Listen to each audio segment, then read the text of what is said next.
नमस्कार, आप सभी का स्वागत है साधना प्लस न्यूज में। मैं हूं आपके साथ काजल सिंह। शुरुआत करेंगे हरियाणा की खबरों के साथ, लेकिन उससे पहले नजर डालेंगे आज की सुर्खियों पर।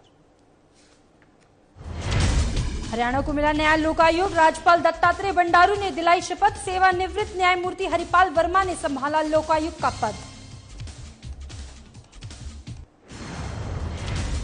मीडिया के सामने खुलकर बोले राज्यपाल बंडारू, हरियाणा प्रगतिशील और बहुत ही साधन संपन्न राज्य के विकास के लिए कई मुद्दे रहेंगे प्राथमिकता। गृह मंत्री अनिल विज ने लगाया जनता दरबार। विज ने सुनी लोगों की समस्या, अधिकारियों को दिए समस्याओं के निस्तारण का निर्देश।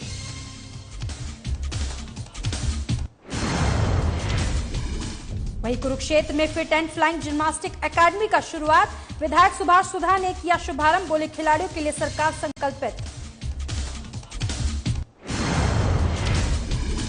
पंचकूला में एचसीसी के परीक्षा के लिए बनाए गए थे 34 सेंटर। परीक्षा केंद्र के आसपास लगाई गई धारा 144।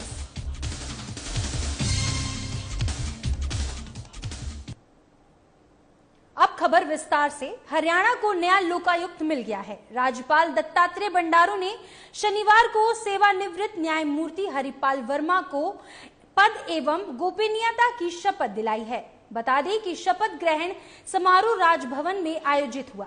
शपथ ग्रहण समारोह में सीएम मनोहर लाल और विधानसभा अध्यक्ष ज्ञानचंद्र गुप्ता समेत कई गणमान्य लोग मौजूद रहे।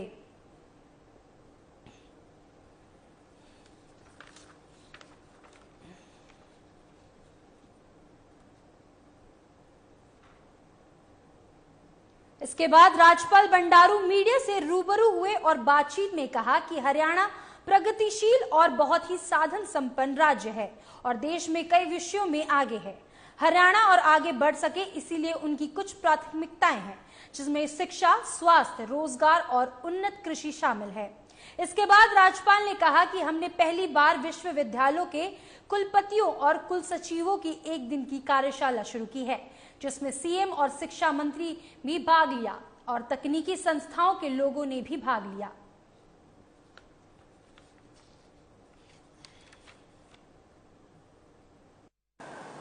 हमारी अभी नई शिक्षा नीति आई है, न्यू एजुकेशन पॉलिसी।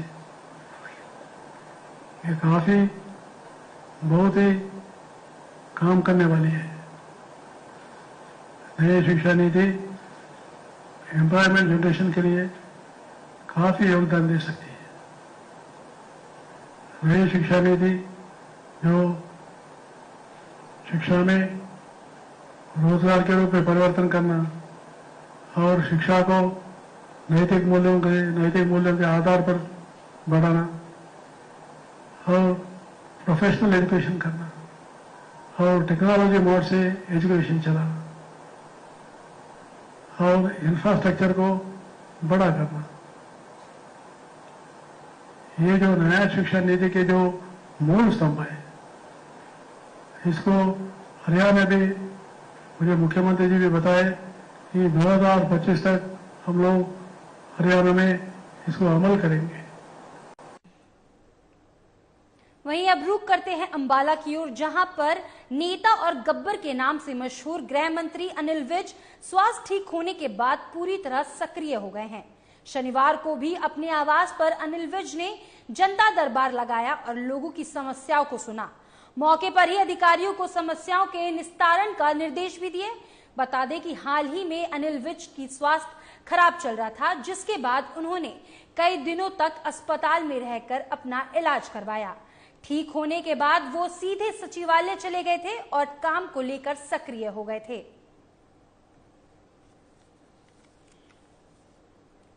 जो किसानों का आंदोलन चल रहा है, ये कांग्रेस का स्पॉन्सर्ड आंदोलन है और इसीलिए जब मौका पे कांड हुआ, ना तो राहुल गांधी का ट्वीट खुला और ना ही किसी किसान नेता ने कोई कंडेम किया, क्योंकि वो सारा ये स्पॉन्सर्ड ही कांग्रेस का है। देखिए 9/11 की जो घटना है बहुत गंभीर घटना है। ये मानवता के ऊपर अमानवतावादियों का प्रहार है, क्रूर प्रहार है और भविष्य में ऐसा ना हो उसके लिए सभी जो सभ्य समाज है, चाहे वो किसी देश का है, कहीं के हैं, कोई सरकार है, कोई लोग हैं, उन सारों को मिलकर इनका समूल नाश करना चाहिए, इसके खिलाफ लड़ना चाहिए। देखो ऐसा है, अब राहुल गांधी कह ले चाहे कोई कह ले, धारा 370 हट चुकी है। कश्मीर हिंदुस्तान का अभिन्न अंग था, है और बन चुका है। अब खबर देश के उन रणबांकुरों की जिन्होंने ओलंपिक में पूरे देश का नाम रोशन किया, जिसको लेकर हरियाणा सरकार पूरी तरह संकल्पित दिख रही है और सरकार ने खिलाड़ियों को तैयार करने के लिए कुरुक्षेत्र में fit and flying gymnastic academy की शुरुआत की है। आपको बता दें, जिससे खिलाड़ी अपनी प्रतिभा को निखार सकेंगे। वहीं एकेडमी की शुरुआत विधायक सुभाष सुधा ने की। शुभारंभ के मौके पर विधायक सुभाष सुधा की पत्नी उमा सुधा भी पहुंची। विधायक ने एकेडमी की संचालिका ऋतु का आभार व्यक्त किया और कहा कि खिलाड़ी जिम्नास्टिक सीखकर अपनी प्रतिभा के जौहर दिखाएंगे और खेल के बड़े स्तर पर मेडल लेकर आएंगे।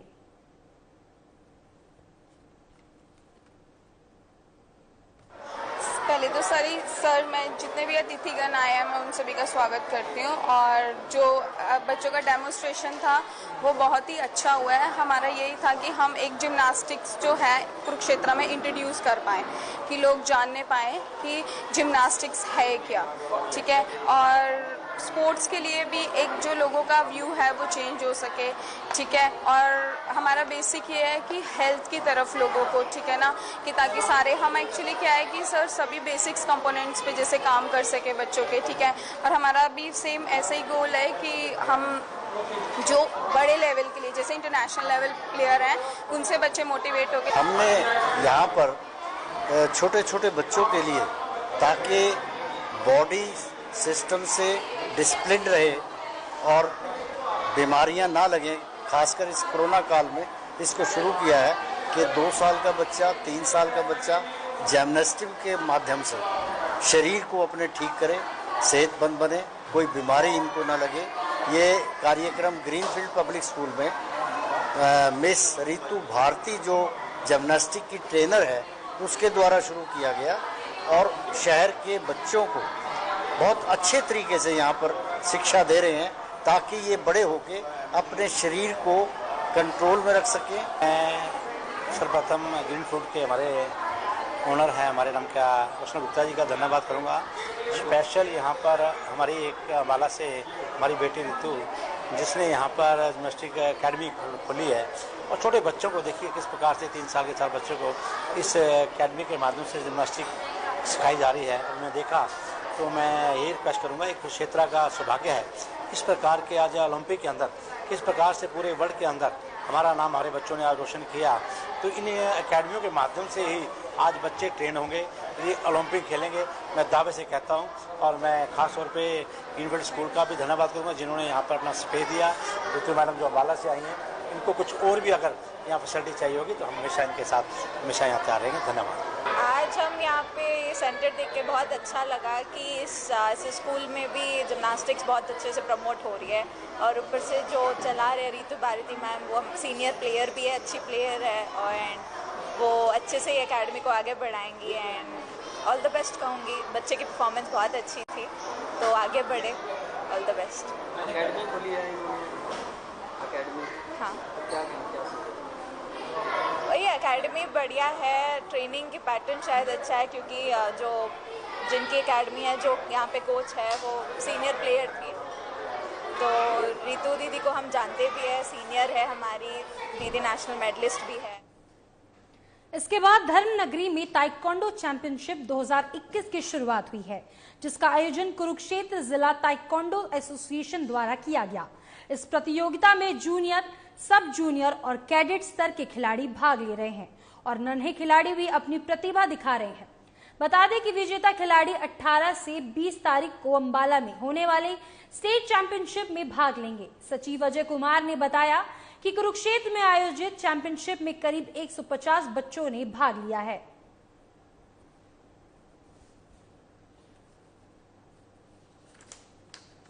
डिस्ट्रिक्ट ताइक्वांडो चैंपियनशिप हम लोग ऑर्गेनाइज करें 2021 और इसमें हम लोग सब जूनियर, जूनियर और कैडेट चैंपियनशिप हमारी है इसमें से जो बच्चा हमारा गोल्ड मेडलिस्ट होगा वो स्टेट ताइक्वांडो चैंपियनशिप के अंदर हिस्सा लेगा, जो हमारी 18 से 20 तारीख को अम्बाड़ा के अंदर होने जा रही है। और इस चैंपियनशिप से हम लोग कुरुक्षेत्र डिस्ट्रिक्ट के अंदर ताइक्वांडो गेम को बढ़ावा दे रहे हैं और बच्चों के अच्छे भविष्य के लिए। इस कंपटीशन में हमारे 150 बच्चों ने हिस्सा लिया है पूरे डिस्ट्रिक्ट से। आज हमने जो हमारी डिस्ट्रिक्ट चैंपियनशिप है ताइक्वांडो की, उसका आयोजन किया है। उसमें हमारे यहाँ पे लगभग 100 के आसपास बच्चे आए हैं, जो शाहबाद, पेवा, लाडवा यहाँ से बच्चे आए हैं। और हमारा एक ही मोटिव है कि बच्चों को नशे से दूर रखें और डिसिप्लिन में बच्चों को गेम कराएं, किसी तरह की पार्शलिटी ना हो किसी प्रकार की।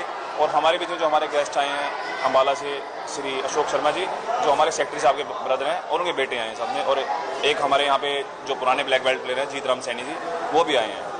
और इस आयोजन पे आने के लिए आप सभी का बहुत बहुत धन्यवाद है। Thank you sir. हमारे यहाँ पे लगभग 100 के आसपास पार्टिसिपेट कर रहे हैं, उसमें 30 लड़कियां हैं और 70। वही कोरोना महामारी एक ऐसा नाम है जिसके सामने आते ही, जिसे सुनते ही कलेजा मुंह में आ जाता है और हर कोई इसे हमेशा के लिए खत्म होने की कामना करता है, फिर चाहे वो किसी भी प्रकार से क्यों ना हो, क्योंकि इस महामारी ने जमीन से लेकर आसमां तक हर किसी को घुटनों के बल ला दिया। अंबाला में इस महामारी से बचने के लिए पूजा पाठ का सहारा लिया जा रहा है और शहरवासियों के स्वास्थ्य के लिए गुरुद्वारा साहिब में श्री सुखमणी साहिब का पाठ रखवाया गया, जिसमें विधायक असीम गोयल ने शिरकत की। विधायक का कहना है कि शहरवासियों के लिए सुख, शांति और खुशहाली के लिए ये पाठ रखवाया गया है।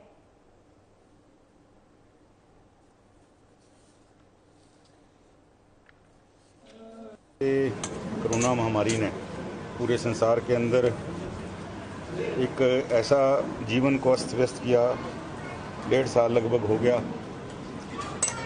इस प्रकार की ये महामारी आई है। बहुत सी जानें और सबके व्यापार का नुकसान, सबकी शांति का जो है नुकसान हुआ है। आज सबके स्वास्थ्य के लिए, सबकी स्वास्थ्य की कामना के लिए, शांति के लिए और अम्बाला शहर निवासियों की उनके स्वास्थ्य में दोबारा दिक्कत ना आए, दोबारा ही कोरोना की लहर वापस ना आए, आज इसीलिए गुरु घर के अंदर आके जो है सुखमणी साहब का पाठ किया और सब अरदास की, सबकी पूरे अम्बाला शहर के निवासियों की जो है। वहीं चंडीगढ़ में हरियाणा रिटायर एसोसिएशन की एक बैठक आयोजित हुई है, जिसकी अध्यक्षता एसोसिएशन प्रधान रविंद्र शर्मा ने की और बैठक में आज मीडिया से जानकारी देते हुए कहा कि आज 18 सदस्यों ने एसोसिएशन को ज्वाइन किया है, जिसमें 17 सदस्य 80 से 90 साल के हैं।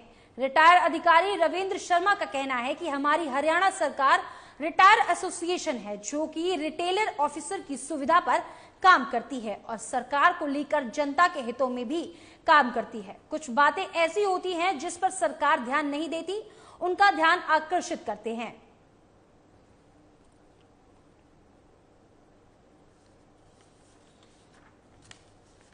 हमारी Haryana government retired officers association है, जो रिटायर्ड ऑफिसर्स के बेनिफिट्स के, उनकी ग्रीवेंसेस के, उनकी फैसिलिटीज़ के बारे में काम करती है और सरकार से मिलके जनता के कुछ सुविधा फैसिलिटीज़ के बारे में भी काम करती है। इस तरह की हमारी मीटिंग यहाँ होती रहती हैं।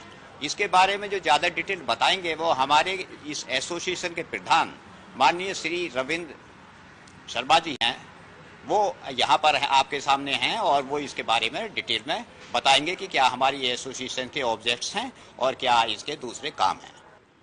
Ravindra Sharma, president Haryana officers association. ये एसोसिएशन जो है 1991 में बनी थी पंचकुला में और इसके 3 जो ट्राई सिटी है उसके मेंबर्स हैं। कौन मेंबर हैं? हरियाणा से जो गेजेटेड ऑफिसर रिटायर होता है वो इसके मेंबर बन सकते हैं और जो इन ट्राई सिटी के एरिया में रहते हैं, ये नहीं कि कोई नारनौल का वो मेंबर बने, वो नहीं बन सकता। इसके एम्स क्या हैं कि जो भी सरकार की फैसिलिटीज़ हैं वो टाइमली मिलती रहें, उसके लिए ऑफिसर्स का ध्यान आकर्षण करना या सीएम साहब से मिलना, क्योंकि कुछ बातें ऐसी होती हैं जो सरकार टाइमली नहीं करती, उसके लिए उनका ध्यान भी आकर्षित करना पड़ता है।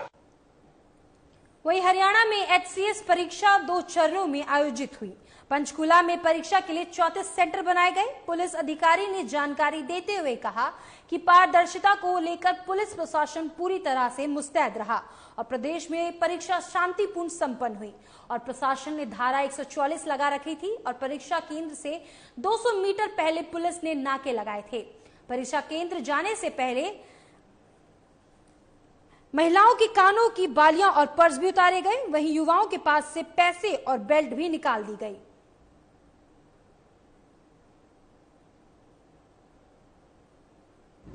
जिला पंचकुला में जो आज जो ये आयोजित हो रही है परीक्षा HPSC के द्वारा हरियाणा सिविल सर्विसेज एग्जाम, इसमें 34 स्कूलों में सेंटर बनाए गए। 34 सेंटर हैं, जिसके लिए प्रशासन और पुलिस दोनों साइड से मुकम्मल व्यवस्था की हुई है कि एग्जाम में कोई व्यवधान ना आए और शांतिपूर्ण तरीके से और फेयरली हो। अगर सुरक्षा की बात की जाए तो किस प्रकार से जो कैंडिडेट आ रहे हैं, कोई फेक कैंडिडेट या फर्जी ना आए, उसको लेकर क्या प्रबंध किए गए?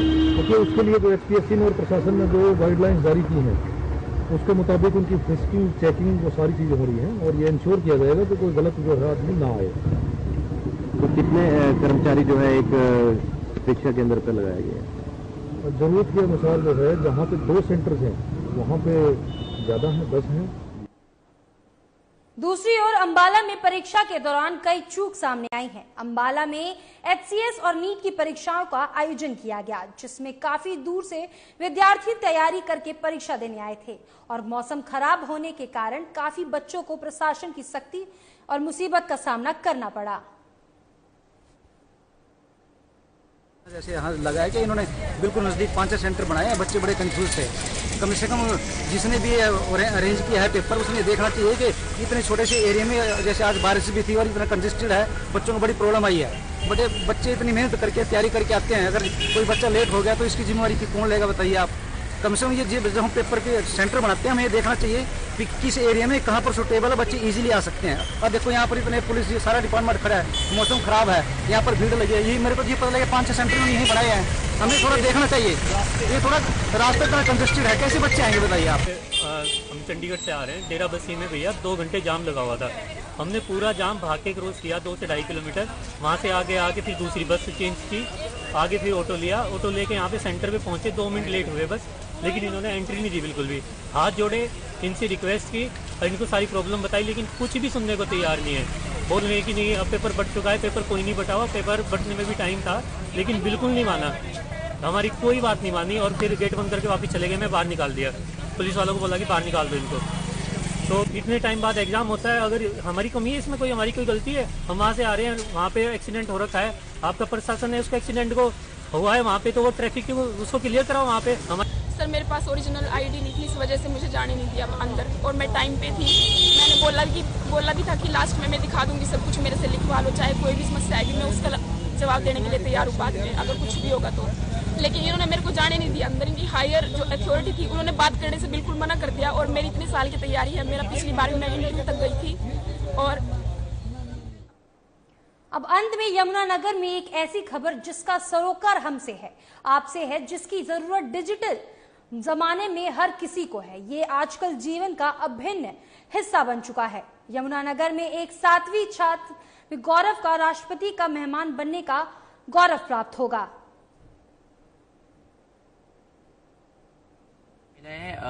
इंस्पायर अवार्ड मानक, तो मुझे ये आइडिया तब आया जब मैं अपने परिवार के साथ उत्तराखंड में जा रहा था, तो एक फ़ोन में सिग्नल आ रहा था और दूसरे फ़ोन में सिग्नल नहीं आ रहा था। तो मुझे ये आइडिया आया क्यों नहीं एक ऐप बनाया जाए जिसमें सारे नेटवर्क एक ही प्लेटफॉर्म में आ जाए और हम एंड यूज़र्स सिलेक्ट कर सकते हैं उससे। तो इसमें मतलब आपने फिर कैसे किया, किस आदमी ने आपको सपोर्ट किया? तो सबसे पहले मैं डिस्ट्रिक्ट मानक का स्कीम लॉन्च हुआ, तो फिर मैंने अपना नाम दिया इंस्पायर अवार्ड के लिए। तो उसके बाद मैं सिलेक्ट हो गया था डिस्ट्रिक्ट लेवल में, तो मुझे 10,000 रुपीज़ का कैश अवार्ड मिला। ये अवार्ड जिला स्तर से शुरू होगी और नेशनल स्तर तक जाता है। अपने स्टेट हरियाणा के 4 बच्चों को अवार्ड मिला है, 3 बच्चे फरीदाबाद से और 1 बच्चे यमुनानगर DPS स्कूल से है। ये सौभाग्य है हमारे शिक्षा जगत यमुनानगर की टीम का कि एक बच्चा 4 में से हमारा सिलेक्ट हुआ है, और इस बच्चे के द्वारा इजाद जो विचार है उससे आमजन को बहुत फायदा होगा। मैं इसके लिए संस्था के संचालकों को, प्रिंसिपल साहब को, स्टाफ को तथा बच्चों के पेरेंट्स को, सभी को शुभकामनाएं देता हूं कि उनके एफर्ट से, उनकी लगन से बच्चे का यहाँ तक उन्नत स्तर आज देखने को मिला। फिलहाल के लिए हरियाणा की खबरों में सिर्फ इतना ही। आगे की खबरों के लिए आप देखते रहिए साधना प्लस न्यूज। नमस्कार।